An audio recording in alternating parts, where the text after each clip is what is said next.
is host Denis, and one of these times I want to give you something that is called a living hope.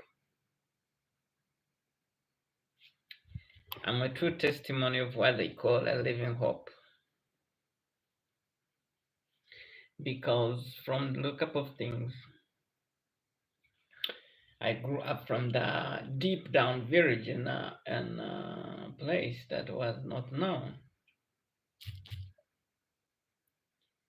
I grew up from a place called Shema District. I started writing on the ground in soil. That was, we had our class in the soil, and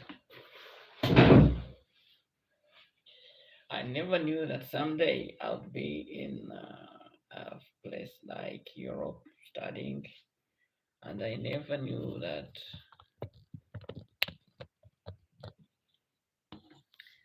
So my father used to make and sell local blue to get money to facilitate my us for studying.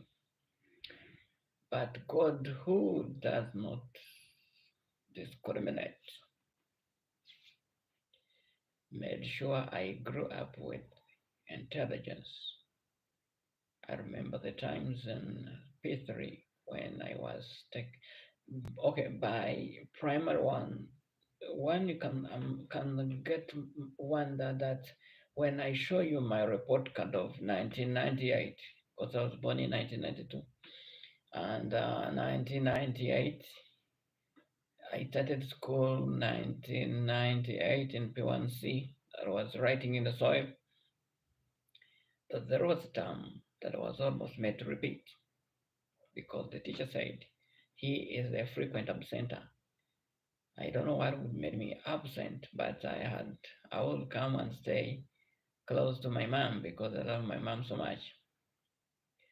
But then what made you leave your mom? And it's very unfortunate that despite all the growing up, if you've watched the novel The African Child, you can see how the mom loved the child, but this child grew up to live the mom. Studying, he had to leave the mom because he had to go to France. He had to go first to Conakry to study, and then afterwards got a scholarship and went to France to study engineering. And this is the very thing that happened to me because in my early life, I left my mom, the person I loved most, because I was meant to be the last born. And I left my mom because I had to go to study in a far place with my sister. And then after some time, I said, no, I want to be back home to enjoy the mother's love.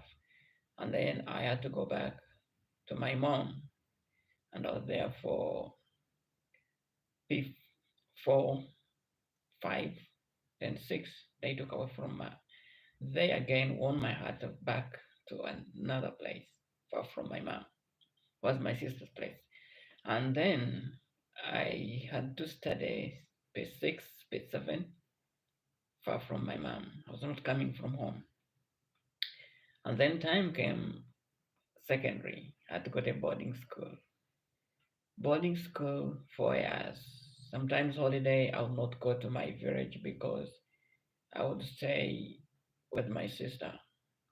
Then senior six, I had to pass with flying colors because I was the best in the whole, in the district and in the neighboring 3 regions, and I was among the top 10 in the region, and went to a fall of praise for my bachelor's degree that I would spend 4 months without seeing my parents. After that, hustling for the job, I had to say, let me go back and work in my rural place where I can see my parents and interact with them and get the parental love that I had not gotten before. And that was not the case because I worked for like a year, going home, enjoying every moment with them. Then 2017, I left for another place of work that made me stay 1 year away without looking at my parents and hearing from them no communication of any sort. Then after 1 year, I was through with my school and I went back home, but to work in another place far from home. So I would spend, but that was good because I used to go after like 4 months back home. Then came the epidemic that I had to spend 2 years without going home. And then finally, 2023, 2022, I was deployed working in the northern part of the country, and my parents are in the western and the southern part of the country. You can see that. Then now, 2023, another special thing happened, getting scholarship and being sent far off to Europe. I couldn't believe that growing up as a peasant, but living to explore the world beyond what is in you. And that is what I call the living hope.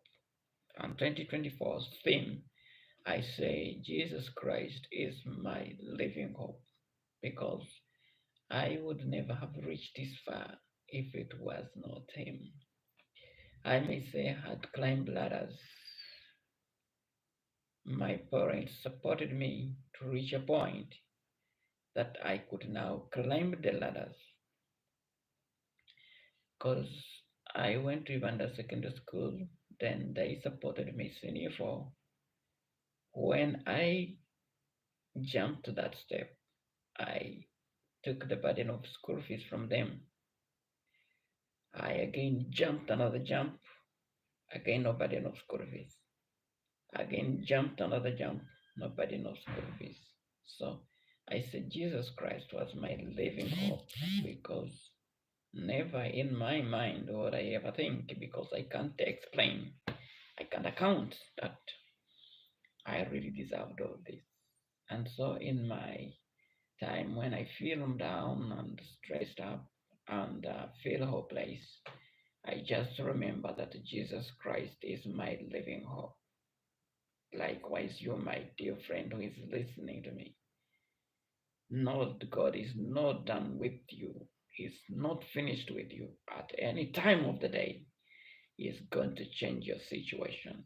Just do what you're supposed to do. Work hard. If you are a student, read. If you are a person that finished school, think within your head what you can do. I actually have a lot of more ideas that I don't think, I don't grieve if a person fires me.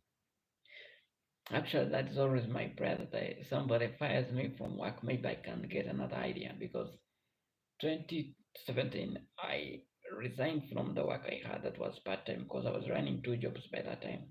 When I resigned from the job, I thought and created my apps. That's the reason you have Afritech Innovation Solutions. Those apps that see you God praise, come and worship came up in that time.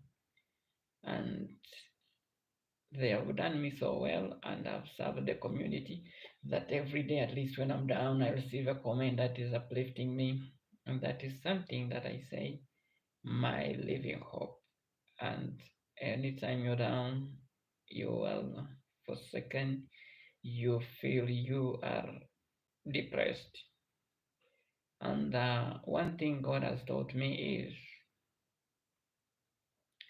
I know when the time is right, God will do it.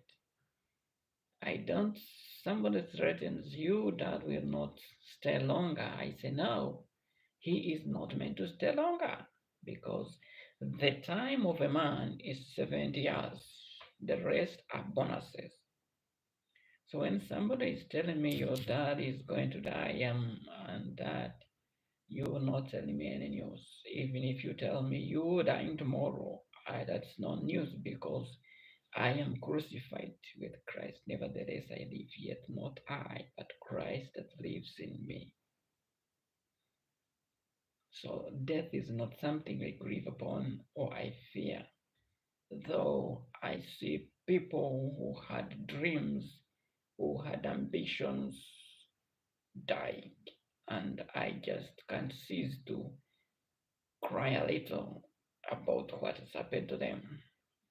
That's why I tell you, rejoice in God and have that living hope that nobody will threaten you. That if I take your life, then you are done. No, I want to live a life like the Einsteins, the the apostles, the great men of God, the great personalities that despite their death, they have still left a legacy behind. And that is what we call living a fulfilled life. So I remain Moses Denis. I am a stipendium and welcome scholar, Masters of Computer Science Engineering at Obuda, and I wish you all the best. Then came the morning, your buried body began to breathe.